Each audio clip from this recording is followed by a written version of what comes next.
How's it going, everyone? In today's video, we are going to be reviewing Nightmare on Elm Street 2, Freddy's Revenge.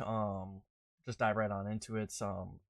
At first looks, when I was looking at reviews and everything on this movie, a lot of people actually don't like this movie much at all. They actually rank it one of their lowest ones, usually in the bottom 3. Now, I haven't seen the other ones yet, so maybe I could see why here as I start watching more and more of them, but for me personally, I actually did not hate this movie. I actually quite like the fact that Freddy's kind of trying to, utilize someone else to do the killing within this movie. I thought it was a nice little twist here early on in the series. There's a lot of killing that happened in this movie. A lot of it coming behind Jesse, who gets like possessed by Freddy basically, and kind of just, I guess, blacks out whenever Freddy possesses him and doesn't realize he's one doing all the killing there. But um we see him kind of move into that house that Freddy ended up,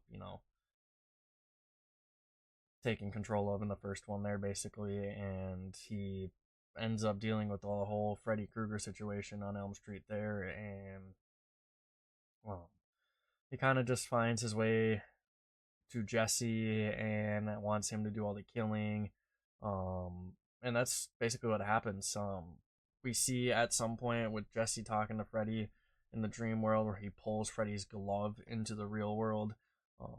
And that's kind of how he does all the killing. It's a little weird seeing it through a person's POV, but every time a killing happened, we ended up seeing Freddy um, in some way, shape, or form before it switches back over to Jesse. So it was kind of like Freddy did it, but then didn't, and then kind of, a mix of it. And I actually didn't hate it all that much. I can maybe see why people don't like it. I think the other reason people don't like it is because it's not a female lead, and most of these movies we've watched so far, everything's been around a female lead. Outside of Scream, it's really been a female type of lead. So I could see kind of why people sway away from a movie like that if it's kind of not following what they're used to. Because you look at all the movies during that time, you had Halloween, you had Friday the 13th, Texas Chainsaw, all of which had female leads. So like I could see an argument on why people didn't like it.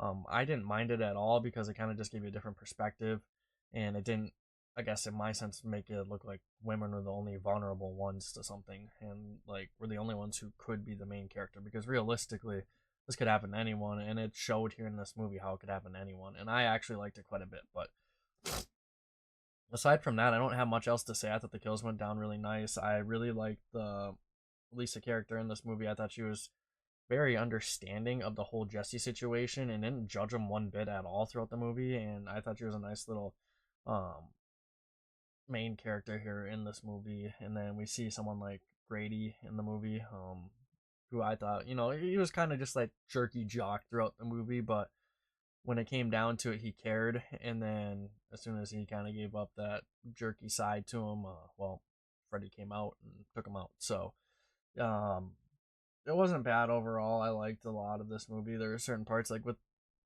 I will say this, the guy that played Jesse was very cringe a lot of the time. I thought his acting wasn't that great, but um I think he got the job done. But I could also see it not being great because maybe he's like, I don't know, it kind of made it look like he was actually going through it a little bit and didn't know how to go about it. That's just my take on that. But a lot of fun. I did enjoy this. Robert England, great guy. Love his acting. He's phenomenal as Freddy. Can't wait to see the other movies. And yeah, so I will be incorporating Jason versus Freddy in this as well. Just know that, guys. I'll probably just save that one for last, and I'll just do a brief talk about it, and then add it on into the mix for second to last, because I guess there's a movie after that. I'm trying to do it chronologically in all these franchises. So um yeah, we'll add that in when we get there. It'll probably be up in the top 3 again, guys. If not, it's one of the best in my opinion in the Friday the 13th series. So it wouldn't surprise me if it was the best here on this one. But I'm gonna sign on off with that note. You guys can see the cat in the background now. But check out my Amazon wishlist out on YouTube. It's the only way I can link it right now. If you guys are watching on TikTok, just head on over there. It's right there in my bio on YouTube. Any movie helps. I will promote it and show it, give you guys a shout out and everything. And until next time, I'll see you, and we appreciate you.